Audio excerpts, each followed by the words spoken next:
Shine to Inspire is a podcast aimed at listening and responding to the voices of our team and our community.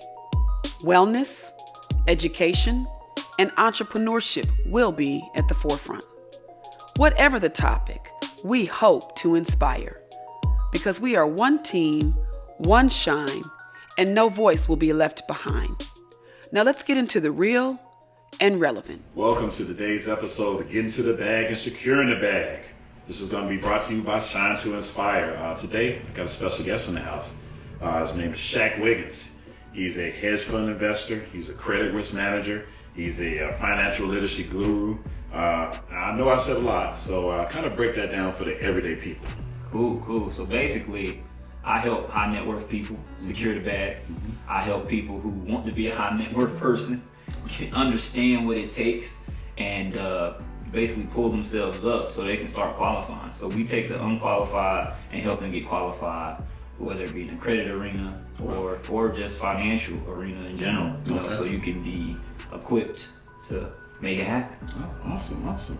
Look, tell us a little bit about your story. Where are you from? All that good stuff. So I was raised on the south side of Atlanta. South side. Be specific on that. I'm from the east side. Okay. So Clayton County. I graduated from Morrow High School. Okay, Morrow. You know what I'm saying? Shout out to the Mustangs, I guess. Okay, right. Mustangs. Right. And I also went to Jonesboro. So I went to Jonesboro for a few years. Then I transferred to Morrow. So I gotta make sure I throw that out there because I got a lot of friends that graduated at Jonesboro too. But yeah, man, South Side for sure. Clayton County. So from South Atlanta, tell us your journey. Tell me how you got to where you got to. Let's just start a little bit with that. Man, so starting off, I was always entrepreneurial minded, I guess so to speak. You know, in school I sold candy. I was that guy. Candy man. I'll start there, right? Like that. So I always knew, I needed to make sure I secured the bag. And then, growing up, I did music. I got into music, and I think the thing that really helped me change the way I thought was when we were doing music, we were approaching it from a traditional aspect, like, hey, we gotta be super talented, we gotta have people know us. But then something unique happened to me where I got an offer to go to dual enrollment in high school, so I can go to college and high school at the same time. Okay. So I decided to study business marketing while I was in the 11th grade. Okay. So I studied business marketing in college for a year while in high school at the same time.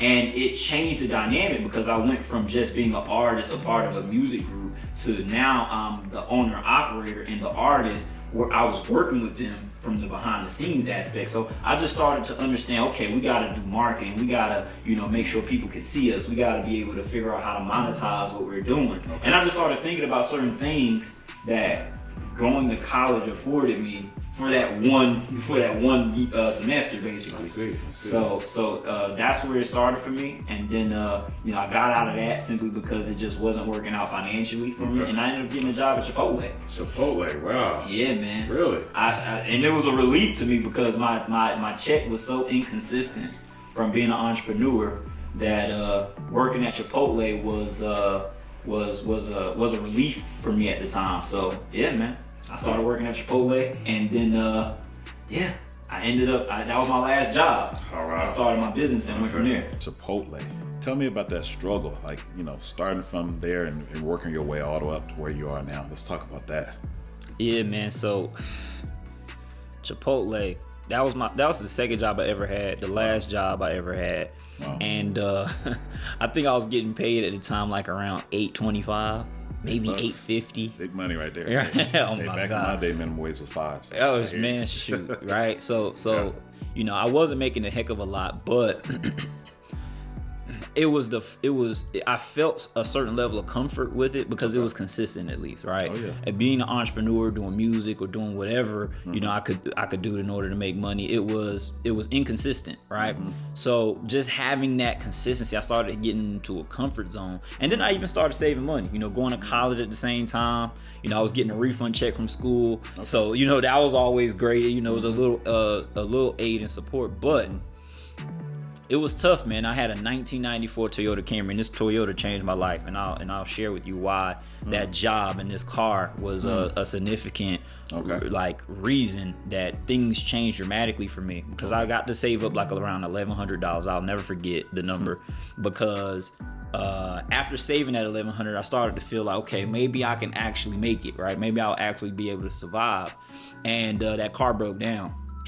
I already know where this is gonna go. The transmission. I already know where the this is going. transmission blew on the highway. Something about $1,100 in transmission. Let me see if we keep on going. The transmission blew on the highway, and I ended up getting into this shop, and they gave me a quote, and the quote was for exactly to the dollar amount what was in my bank account minus a quarter. Oh my goodness. Right, so I had a quarter after using my debit card to pay for fixing my car, and ironically enough, I actually my ex-girlfriend now, but my girlfriend at the time, she had a car. Shout out to the girlfriend. Yeah, ex-girlfriend. Right, but seriously, like, she was picking me up and dropping me off to work in school. We obviously went to the same school, and one day I was actually closing Chipotle, and it was a 24-hour McDonald's across the street.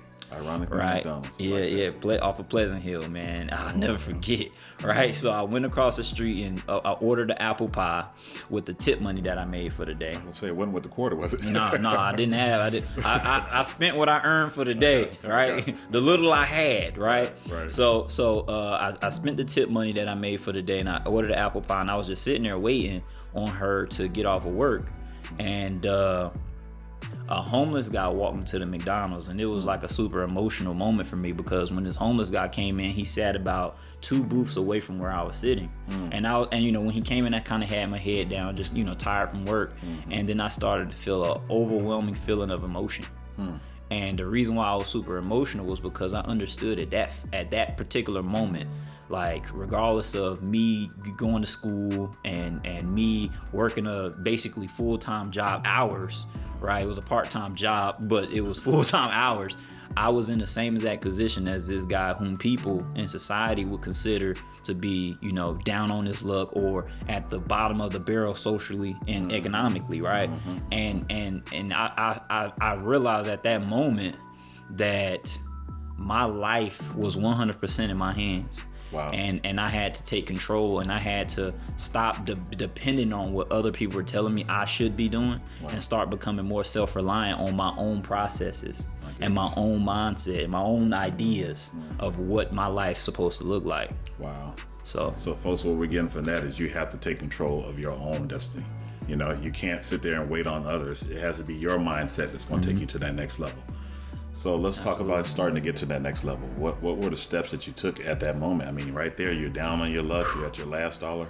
Yeah. What got you to that next level to start going? So man, for one thing I started doing was collecting information, right? There you go. So it was this audio book, it's popular, like a lot of people have heard of it, Rich Dad Poor Dad.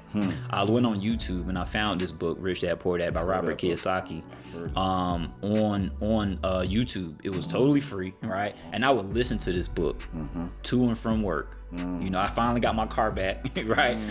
And I would put it into the auxiliary, and I would listen to this audio book. The second time I heard it from front to back, even while I was at work, they put me on dishes. I was happy to be on dishes because I wanted to listen to the book. I'm in the back. I don't have to deal with customers. I'm listening to the audio book. The second time I listened to the audio book, that's when I knew I found a business to get into, and I was doing that business while simultaneously working that job. What business was that? Network marketing.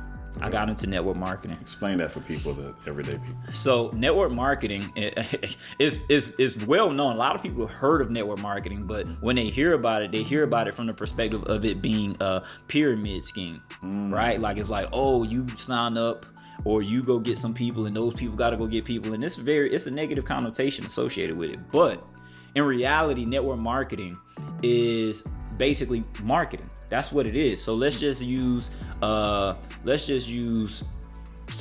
phone service as an example, right? So because that was the concept that I got into initially, right? It's not with my claim to fame. I didn't make a lot of money with this concept, but it started me off. The company was backed by T-Mobile. I thought it was the most ingenious idea, right? And you give me your opinion on what you thought, what you think as I explain it. So the company was backed by T-Mobile service, and you become a customer, which basically means you change your phone service over from who you're with, and you work with this company. And instead of the company spending millions and millions and millions of dollars on marketing so you see them on TV and you just know the name of the company, they would spend money with the customer. So if I'm a customer and I tell you, hey, join this phone service, they would give me a commission if you decide to get started. They gave me a unique website, and if you signed up for phone service on that website, then they would pay me. And every 3 people that you got to sign up, they'll pay you, like, let's say $100. Okay. Right? So if I got my mom, my sister, and my cousin to sign up, then I'm making $100. From Chipotle, I was making $1,000 a month. So in my mind, I thought, well, if I get 30 people on this phone company, I basically replace my job's income completely. Got it. So that was my goal. It was like, okay, if I'm making $1,000 a month just from having this phone service, then I can basically live the same exact lifestyle that I'm currently living, but buy my time back. Love it. And that was my mindset. That was my primary focus. My focus was, how can I supplement this income? How can I replace what I'm making right now from this job and have my time? Because once I have my time, I can double down. I can triple down my efforts. That was it. That was the mindset that freed me. And I was able to do it. I bought myself some time. So because I was in college at the same time, this is how I really, really, really did it. I was in college at the same time and they gave me a refund check, which I know. Good refund check. Man, listen, that refund check was the way.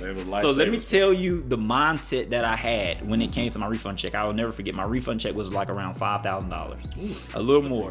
Oh yeah, man, I was maxing out on every loan I could possibly get, and that's not advice for anybody. No. I'm not telling you to do that because it probably wasn't the smartest thing to do if things didn't work exactly how it worked out for me. But they gave me around $5,000, and I didn't live on campus either. So, you know, it was supposed to be for like room and board and all that other stuff. So with the $5,000, I told myself, if I live like how I'm earning money, that means I have basically 5 months worth of income. I have 5 months worth of income because I only make $1,000 a month. That's right. Right? So if I don't look at it like I have $5,000 and instead look at it like I have 5 months, then I freed myself, not because of my business, not because of anything. I freed myself based on my savings, but I also knew you only got 5 months to do something to replace that income. If you're not making at least $1,000 a month on the back end of this 5 months, you will be the person in the booth that was 2 booths up, that homeless man. Like, you won't be able to pay for nowhere to stay. You won't be able to do anything. So this is not advice for anybody. This is just my story. But I ended up dropping out of school. And I also quit my job, which was crazy. Everybody, my mom was looking at me like I was crazy. Everybody was looking at me like I was crazy. But I told myself I have 5 months. And I didn't tell nobody I had $5,000. Like, I kept that to myself, right? But I knew I had 5 months worth of time to make something happen. And I used every second. Every second. Wow. So let's talk about that 5 month period. Okay, what happened during that 5 month period? Man, so I ended up getting involved with this company that's no longer around. And I think that was my claim to fame. A lot of people knew me or know me in the city because I was involved. It was this company called Wake Up Now. Right? They're insolvent right now. This company don't exist anymore. Right? If you're around my age, you probably know this company's name, right? And I got involved with this company, and it was a crazy concept, man. There was basically a financial education company, right? That's what they preach: financial literacy, help you save money, budget money. And, you know, like, that was basically the base premise. And so we got involved. It was a savings club. You can travel with this company at a discount. Nobody actually used the travel benefits ever. I honestly don't even know if they work even to this day. Right. And it was $100 a month to start. Wow. I had a friend of mine, and I'm going to shout him out if that's okay. His name is Brandon Stringer. This guy, he tricked me into success. Oh wow. He completely lied to me. And it was a good thing now, but then it's like it was a little shady a little bit, right? So he lied to me because this company offered the same marketing like a marketing incentive for their customers, like the phone service I was talking about. So if you bring 12 people to the company, they'll pay you $600 a month. 12 people, 600. So 12 people, that means the company's making $1,200, and they'll give you a $600 commission. Okay. And if you get more people, you'll make even more money. Wow.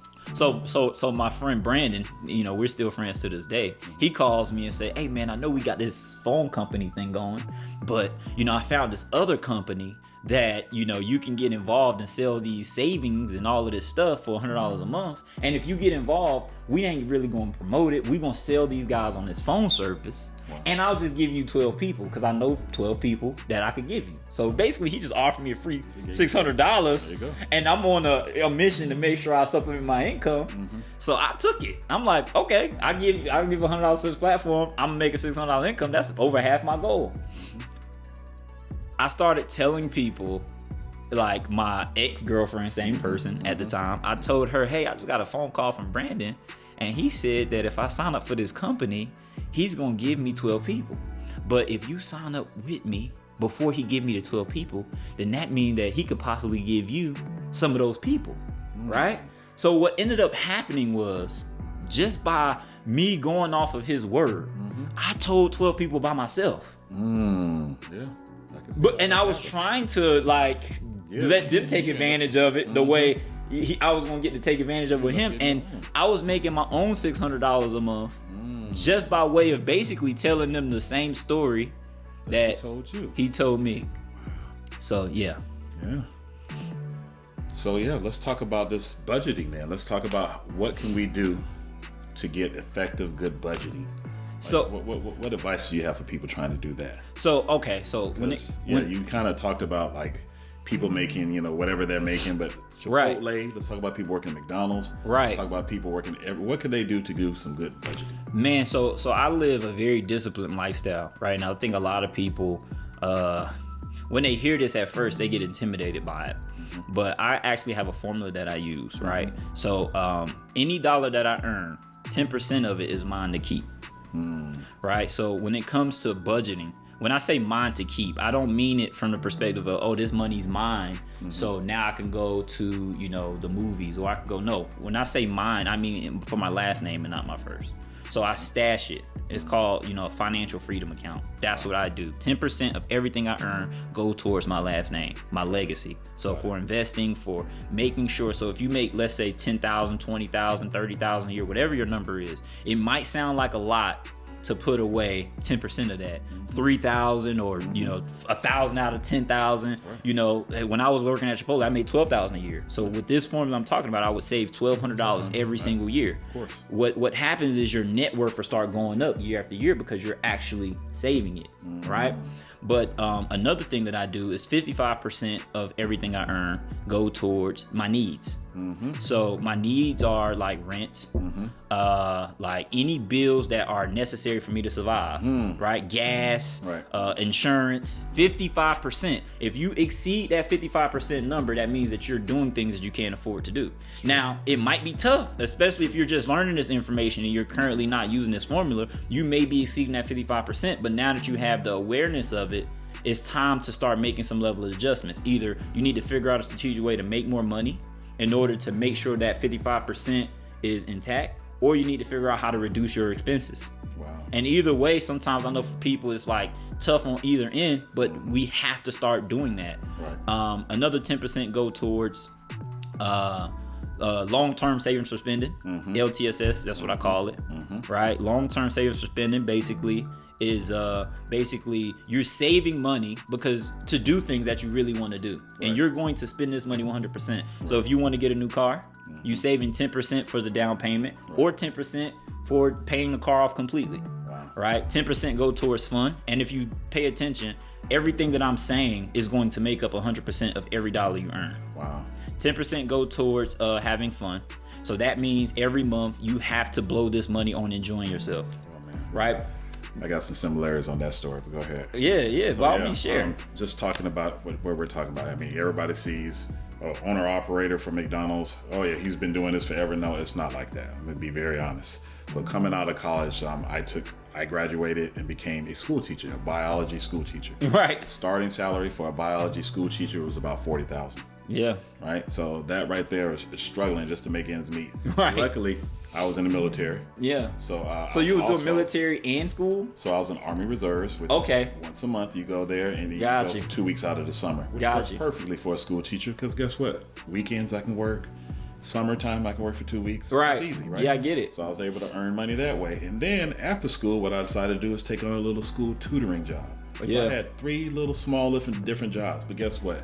With that teaching job, I was able to pay all my operating bills. Right. With that tutoring job, I was able just to make that just strictly save. Right. And with the last job I had with the military, those little checks, that was my entertainment. I could do whatever I wanted to with that. Right. So I was able to kind of be able to find all of some those do my things money are essential. different. You know, I think And some they make people it work that way. Some people cut themselves short because they attempt to not do certain things because they think their money can't stretch. But really, you have to do all of those things, or as humans, we will break. Yes. Right? If you don't enjoy yourself or if you don't do certain things, that's the reason why how you allocate your money, basically how you spend your money, makes up how your quality of life 100%. And it doesn't matter how much or how little, if you don't learn how to allocate and spend your money with a certain level of discipline, understanding of how things are going to happen, you're not going to live a quality life. Awesome. And I think that that's the reason why this formula helped me and so many people, because it doesn't matter how much you make. If you make $10,000 a month,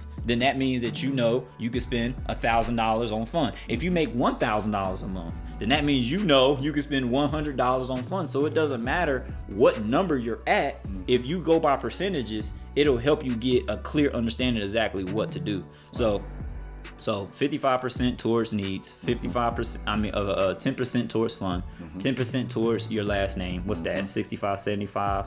10% I said for long-term savings for spending. So that puts me at 85. 5% towards giving. Nice. I think that giving money is an essential part of living a good lifestyle. I agree. Right? And the reason why I limit it to 55%, I know some people, for religious reasons, they say you're supposed to tie that 10%, right? Correct. But if you have to do that for religious purpose, then the additional 5% comes from your needs. Of course. Right? I always like to disclose that. But 5% towards giving is essential, because if you're not giving to somebody else, then you're not really helping the overall ethos of the world. And also the 5% budget helps you make sure you don't overgive. Because I think a lot of us have big hearts, and sometimes we put other people's needs ahead of our own, and it puts us in a compromised position. Because we don't understand these situations and understand how to make sure we're taking care of ourselves, we don't know that if this person asks me, can they borrow $500 and we got $700 to our name, is not really a good. We're not in position to be able to help that person in that way. Correct. But if we know, okay, look, I have 5% to give and I only made this amount this month, well, no, I can give you $40, right? If you can find other strategic ways to make up the difference, then I'm willing to help you if you believe in that cause, right? And then it also helps you start picking and choosing different causes. It's like, look, I only got $40. I want to solve somebody's problem with this, right? I could feed some people. I can do whatever it is I want to do. So 5% towards giving, and I think I'm leaving one out. So the entertainment part? Entertainment, 55.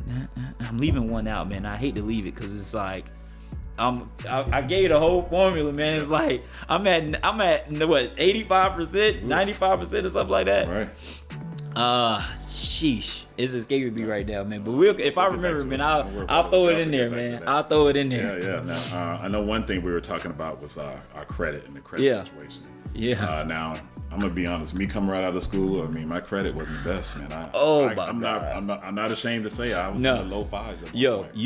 And it was a struggle trying to get out of that credit situation. Can you talk about the importance of credit and what do you do, even if you're in a bad position like myself at the 5? What do you do to get out of that and change it around? Man, first of all, you have to, and that was the last part of the formula that I was missing, right? You have to get educated. 10% of your money need to go towards education, right? Because people think education is supposed to be free if it's not traditional college, and nothing's further from the truth. If you're getting a real education from qualified people, most of those people want to be compensated for their time. But when it comes to education, credit education was really big. I paid almost every credit company that I could find in the city to help me with my credit, because I had so much success doing the company early on. By the time I was 20, I was making a significant amount of income, right? Like, I was traveling all around the country. Like, I was doing very well at a young age, but my credit was terrible because I ruined it as fast as they gave it to me. They gave me a credit score and I ran it through the ground the second I was 18, right? So my credit score was a 525, and I'm making tens of thousands of dollars a month, you know, at the age of 20, and my credit was so bad. So instead of paying people to fix my credit, I took it upon myself to start paying people to teach me credit. So if you owned a company and you did credit repair, instead of saying, hey, here's the money to service my credit, I'll say, hey, how much would you charge me to show me what to do to fix my own credit? And those people would give me their information. Some of the information was terrible, and I was okay with that. It's like, I paid you, you taught me what you know, it didn't work, and I just kept going because I actually was going to make it happen for myself. So after paying a bunch of people in the city, I learned, oh, I get what y'all are doing, I understand what's happening, and I fixed my credit personally from a 525 to a 790. My goodness. Yeah. Now, how long does that kind of process take? You know, because people see that, they're like, yeah, they think there's going to be one magic bill pay and then it just changes. Yeah. How long can that really take? Man, for me personally, and this is not to give anybody any false perceptions, it took me 45 days once I knew what to do. Really? Right? But that's just my real life testimony, right? Realistically, there's no real way to put a timeline on it. And I think the best thing that I could tell somebody, if you're trying to get yourself out of it, the best time to expect is until. And I use the word until is because you have to get to that point regardless. So keep going until it happens. Right? I've been a part of processes where it took people 6 months, 10 months. It took somebody a year, depending on where you start. Everybody's not in the same place when they start. Where I started, I had great credit on my profile already, and I just had a lot of bad things as well. So when I took the bad things off, my credit jumped significantly, right? But you may be in a different situation. Maybe it's not enough credit on there. Maybe it's just bad stuff. Maybe it's so many variables that can happen. So the reality is you have to do it, and you have to stay focused. You don't have any other choice. If you're going to live well, wellness takes certain things. And because it takes certain things, you have to get it in your mind from the very beginning. I'm not going to stop doing this thing until I get what I need from it. And when you get to that point, then it changes everything. Right. And that's just my perspective. It sounds like you need to educate yourself first. Education is key. Really learn. If you take those next steps. If you're allocating 10% of everything you earn towards education, there's no way you can't get to the actual understandings that you need. And I think that that's the secret that I have over a lot of people is because I put my money where my mouth is. It's like, hey, I'm going to pay you. Teach me what I need to know. I'm going to pay you. And then if you teach me and it's not even worth it, it's fine because I'm going to make more money and I'm going to pay somebody else who's more qualified. One of the things that I learned from paying people, even if their information is bad, is I start to learn what to expect or what to look for in people who have good information. If you pay 10 scammers and they scam you because they got bad information or they're not really doing what they say they're going to do, by the time you meet the 11th scammer, you're going to know what a scammer looks like. That's true. Right? So a lot of people be so afraid to lose money by paying the wrong person, but you should be more afraid of not being able to determine what type of person would do something like that. Wow. Now, when I meet a person, I know who I can tell just by looking in their eyes. It's like, I already been through the you got my money and now you playing with me and I know what those people are like. And I also know what the people are like who really are going to do what they say they're going to do. So when I meet new people like that, I already know because I've been through it. And so most people rob themselves of those experiences, and that's part of the education. So when you try to avoid failure, you're actually avoiding success as well. You just got to go through it. Let's talk about the people you see every day, like my people from our McDonald's locations that are struggling every day. Yeah. Just trying to figure out how to make it. It could be a single mother or two. Right. She's in debt, like you just said. Right. She's struggling. She's making maybe $15, $16 an hour. Yes. What can she do to really, really uplift herself and get out of that hole and be able to take herself, to higher levels than she ever known? What advice would you give to that lady? I think for the person that's in that position, because I was in that position. Yep. I didn't have as much information as I have right now. Yep. I didn't have the experiences that I have right now. But one of the things that I had was determination in order to change my situation around. Okay. The information that we discussed with the budgeting, with the certain things, like a lot of people would look at that and get intimidated or become afraid. Exactly. And even though you just heard me say it, Yep. and even though you're aware of the information now, it still is a process of implementing it, Yep. right? So I don't care what level of debt you're in. If you're only allocating a certain amount of money to satisfy it, if somebody call you and try to get you to do something that you can't do because you ran the numbers, then you can't do it. And being able to get to the point of being so confident in yourself, and no matter how low you are, because we all started somewhere. You know, you were talking about where you started, and in comparison to where you are now, it's a very humble place. But you had to go through it to get through it, right? So if you're in the position that you don't want to be in, as it stands right now, implement the information that you would implement as if you were already there. If you are a multimillionaire, if you were financially free, or whatever it is, because everybody don't have to be a multimillionaire. No. Everybody don't have to be financially free. That's not what they focus or care about. Right. But if you were that person and somebody said, "Hey, can you do something?" and you don't want to do it, then you would just say, "No, I won't do it." I think sometimes we allow our circumstances to get the best of us simply because we feel like we should be better off, or we feel like we're supposed to be in a different space, so we get emotional about it. But if you can get the confidence as the person that you will become after you implement these principles for a long period of time, then everything becomes trivial. It's like, hey, I'm in debt. I owe these people $1,000. If I only got $50 for them right now, I'm not gonna die. Right? It's like, okay, well, this is what my checks are. This is what I'm gonna pay you. And then once you get to the point of being confident in that way, you're not as emotional. And once you eliminate that emotion, it gives you enough time to think and be clear. And once you're clear, you can start allocating your time to learning more. Education is key. If you spend your time educating, right, if you spend your time focusing on just making sure you're well so you can be the best person for yourself, you can get through anything. Definitely. That's just my opinion. Is that clear? I'm clear enough? So what I'm hearing is start off with your research, your education. It starts off from within first, right? Absolutely. You got to have that determination that I want to turn this around on my own. Absolutely. Then from there, you got to educate yourself.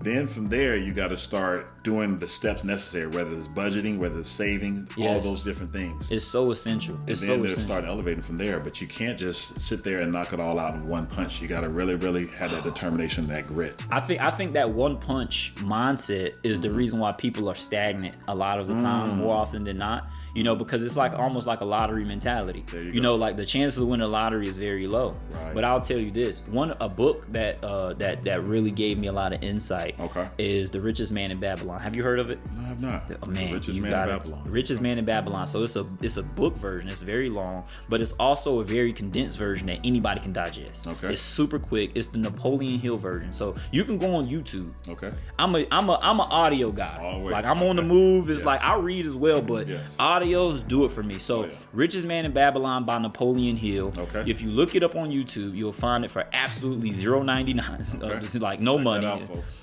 Look it up, and it'll give you principles that are so invaluable, and it'll back up some of the things that I've already said. But once you start to understand certain principles, everything changed. I see. Everything changed. At least that's what it did for me. Well, guys, we got a lot of nuggets here. Tell people where they can find you, if they want to get more information about this. Absolutely. So Shaq the Shark on any platform. That's 2 Q's, SHAQQ. Okay. The Shark, THESHARK. Okay. Shaq the Shark, Shaq Wiggins TV on YouTube. That's pretty much it. That is really awesome. On all those platforms. Well, I just want to thank you for coming down here and sitting with me and let's talking about this financial literacy back and forth. And it's just really been a blessing. So I appreciate you for all having that you do. And, let's get people out here inspired to take this to the next level. I think, there's a lot of great nuggets out here that people can learn from. So thank you. I want to say this. You're very welcome. I want to thank you back for having me. And just before the cameras came on, some of the things that you're looking to do with this platform, I want to commend you because we need it as a people. And the fact that you're, where you are and you're willing to give back in the way you're giving, man, is inspiring. I appreciate and that. I'm inspired, man. I'm willing to help any way I can. I appreciate you. Thank you, man. Seriously. Appreciate it.